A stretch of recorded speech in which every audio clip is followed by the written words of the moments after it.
Nilesh Shah joins us now. Let's take our conversation forward. Nilesh, good morning. Thank you for joining us. What is your market read, Nilesh? Markets at an all-time high. Somehow you can look at the index and feel happy, but secretly after the correction in the month of August in small and mid-cap stocks, it's not. Markets are in a bull market, but it does not feel like a bull market. Am I right in saying that? Good morning, Nikunj. Well, we've seen the month of August, which has been tepid for mid and small caps, and the large caps have just played a catch-up game. And even selectively, I think even within the mid and small caps, there have been pockets which have continued to basically, run ahead and march ahead.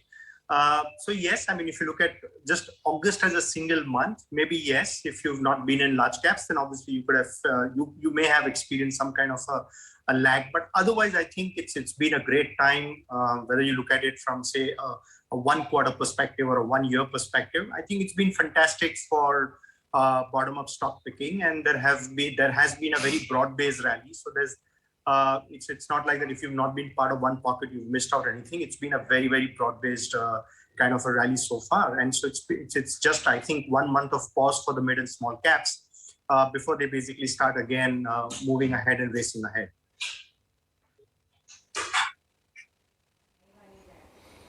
Nilesh, again, a sector which you have been bullish on, and bravo, you've got it right, is the IT space and how mid-cap IT stocks have got re-rated.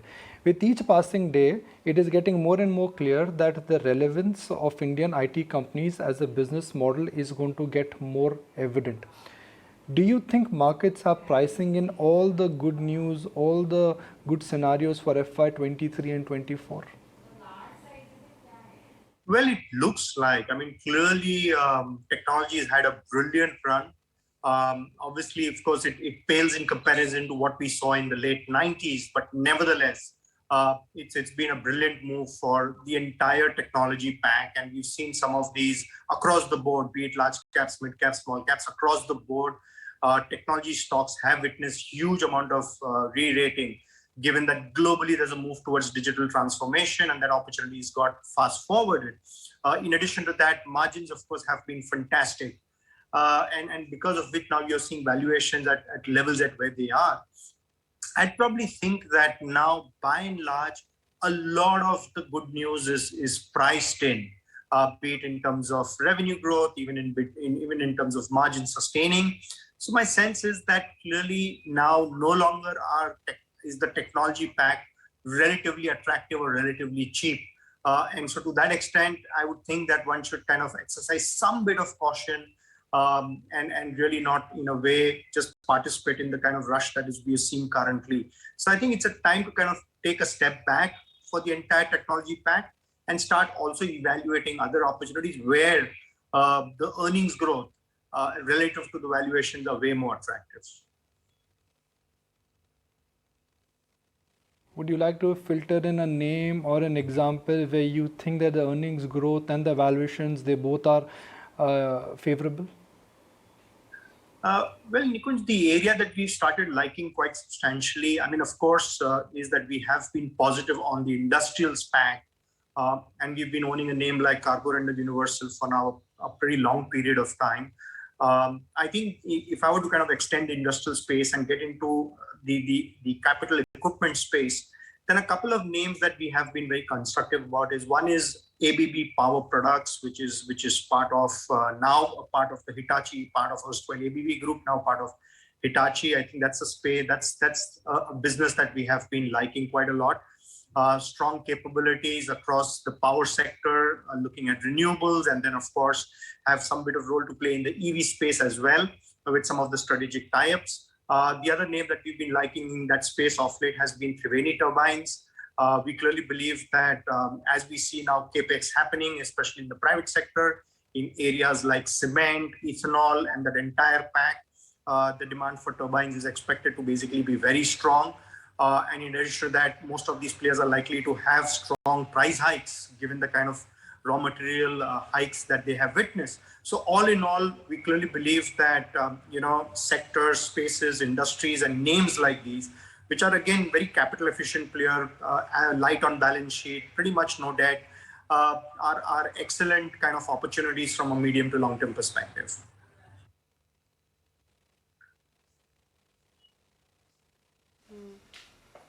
Nilesh, hi, morning. What's going on with real estate? We understand that the monthly home sales for August have been the best so far in about 10 years. We've already seen a lot of excitement play out in the entire, realty pack. But A, how do you maneuver within that? And B, given the run-up that we've already seen in realty stocks, is a better way to play this revival in realty via the ancillaries, your paints, tiles, sanitary ware, etc.? Well, this has again been a very exciting space, and so far the best way to really play this space is to basically look at the building material companies, be it cement, paints, tiles, wires, cables. The entire pack has essentially done extremely well.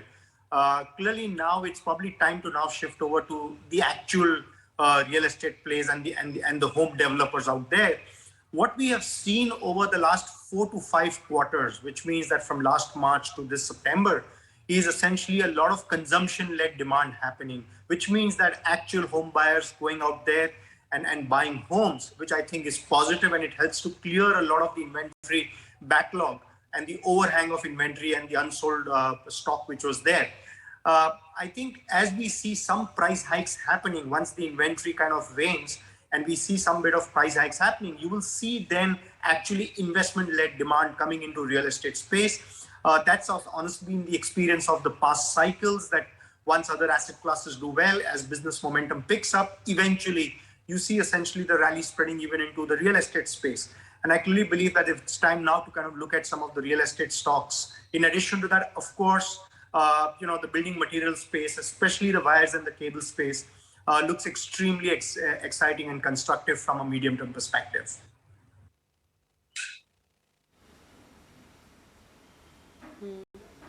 Nilesh, have to ask you about the IPO frenzy. I mean, the poster boy Zomato aside, there have been a slew of IPOs and many slated for the month of September as well.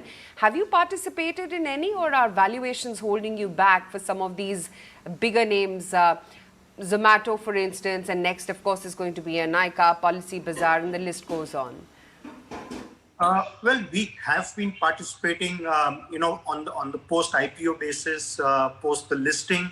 Obviously, of course, so far we have veered only towards profitable, capital-efficient players, companies which are more of challengers rather than necessarily the number one player. And we clearly believe that those kind of plays will have will probably report better earnings growth going forward. So far we've stuck to profitable, capital-efficient challengers in this space, and we've done that in the fintech space. We've been owning Angel Broking, which is a challenger. We've recently kind of bought into the travel space, which is Easemytrip, which again is a challenger. So we have been looking at these kind of players, and what we like about them is that they are profitable and they aspire to remain profitable and be able to kind of put those cash flows to work in some of the adjacencies that they have identified going forward, and therefore creating room for more even long-term structural growth. So we have been in a way very selectively participating on a post-listing basis in some of these kind of digital names.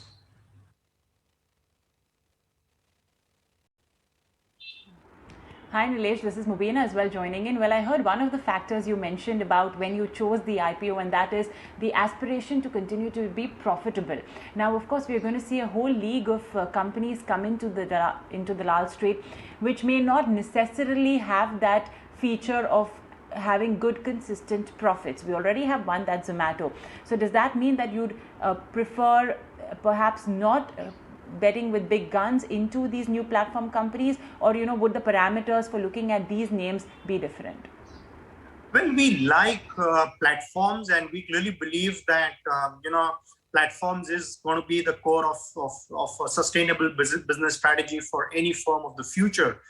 So clearly, I think we really like platforms, but at this stage, we're not spoiled for choice. We have enough choice, and within that, our preference so far, our penchant has been essentially to kind of pick the profitable names. And as long as we have a strong combination of growth as well as profits, that's where we have basically been veering towards. However, having said that, and so far, of course, we have stayed away from platforms which essentially are not yet profitable. But never say no. Who knows? I mean, tomorrow we think that yes, a business is currently loss making for a few quarters, but essentially it is going to create an excellent and a very sustainable business proposition for the future, and is going to create a very strong moat, and is going to be increasingly relevant for millions of consumers in India. It's quite possible that we might get constructive at some point of time. But as of now, clearly we are veering towards high growth, profitable franchises.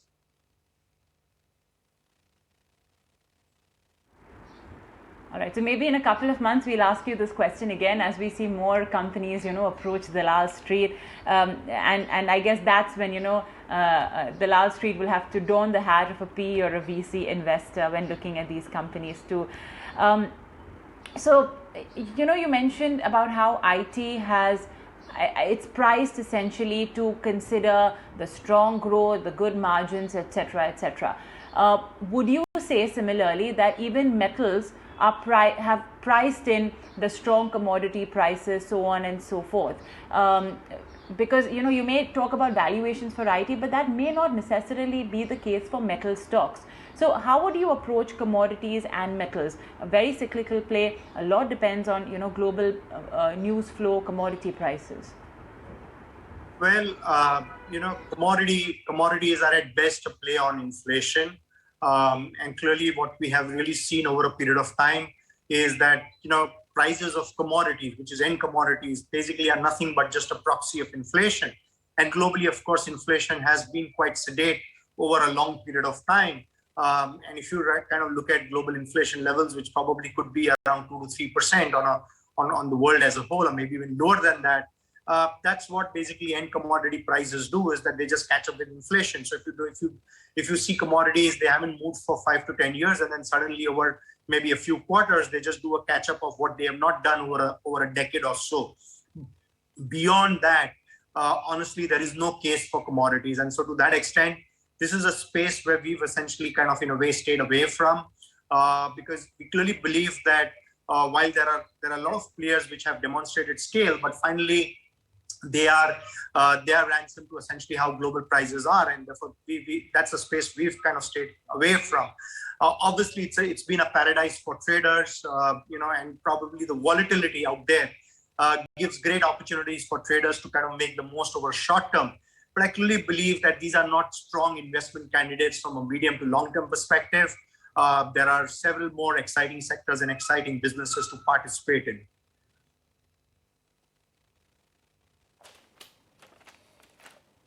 Your choice of stocks, whether it is Angel or whether it is Easytrip, these are brutally competitive businesses, which is there is no moat around them. There are half a dozen companies which are giving you a option to book online travel. Similarly, Angel Stockbroking is not the only broking company which is now moving digital. There are companies which have been disruptive there.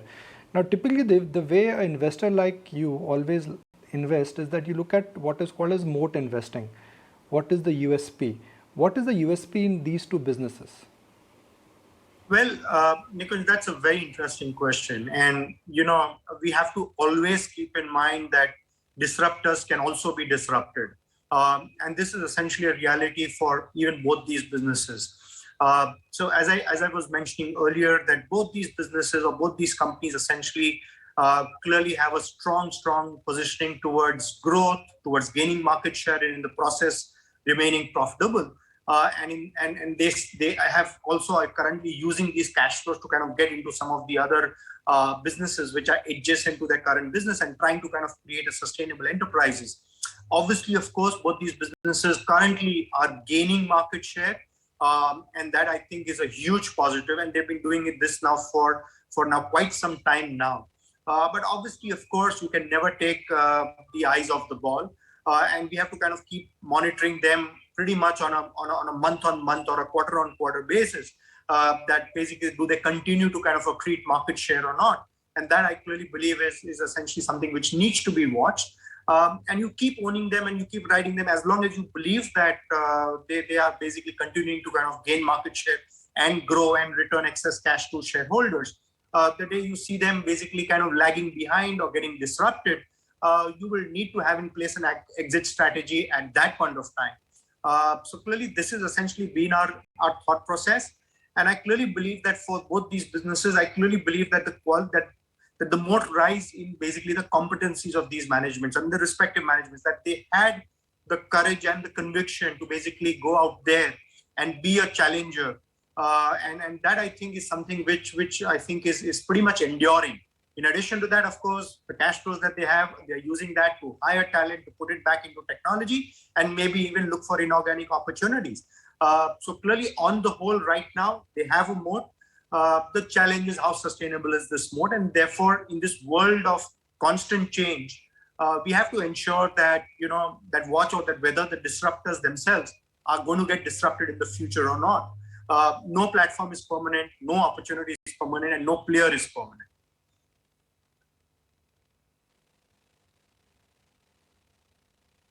Nilesh, a slightly outsized thought, and as I speak, the thought is just coming to me.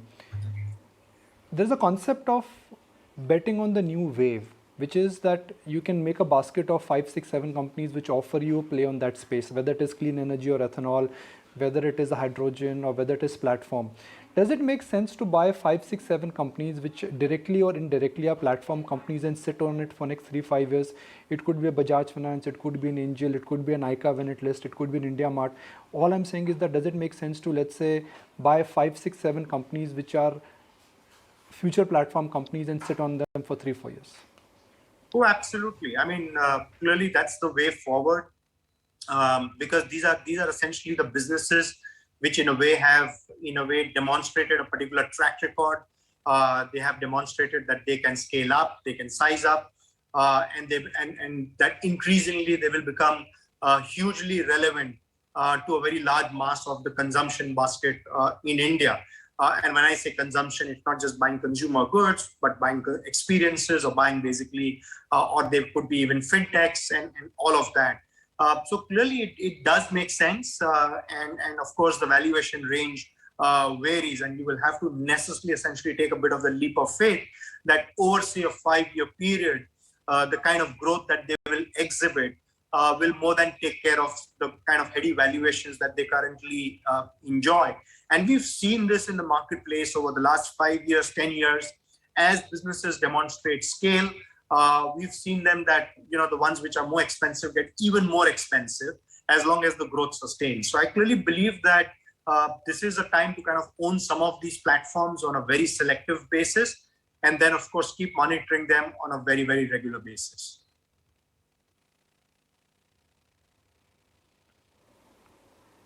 What have you done with your old holdings? We've discussed some of them in the past.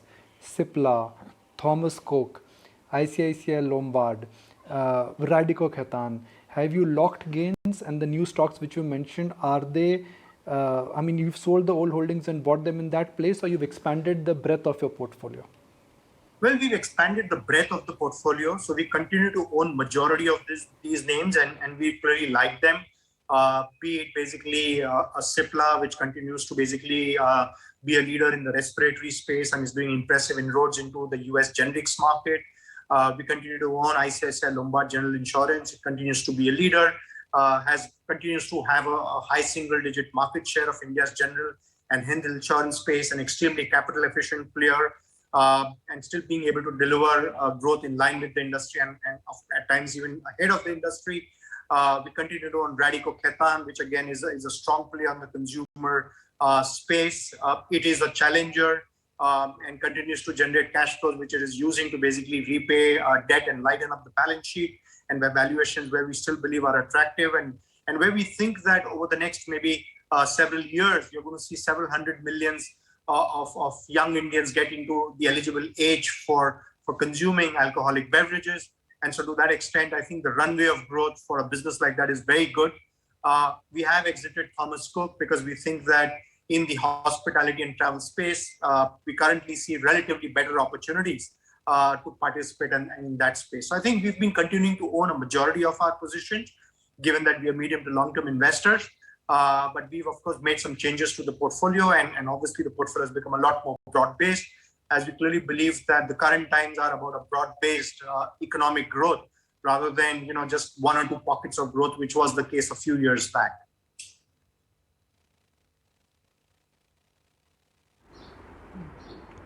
Okay.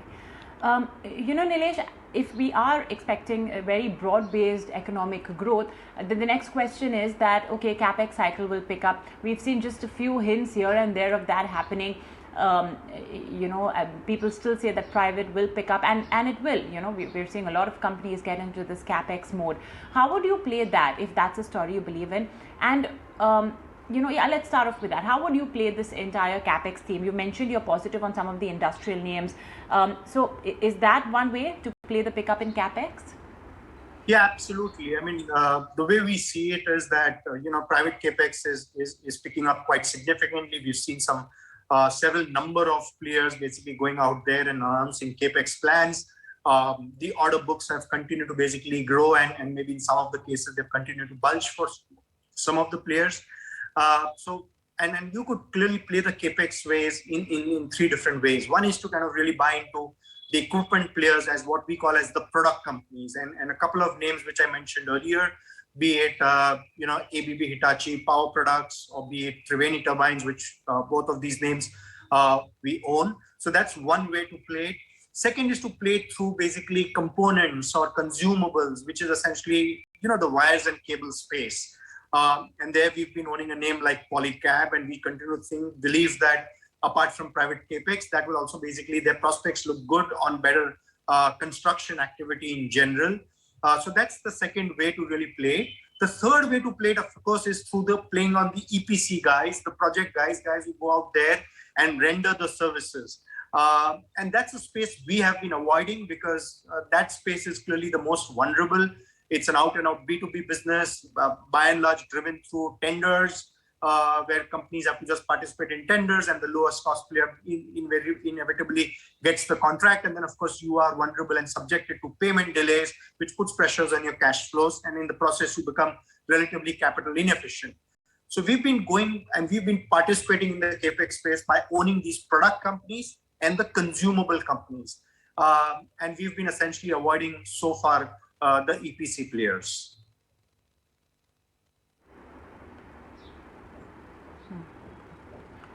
Nilesh, it was great chatting with you. Thanks so much for giving us your time today on ET Now. Thank you. Pleasure.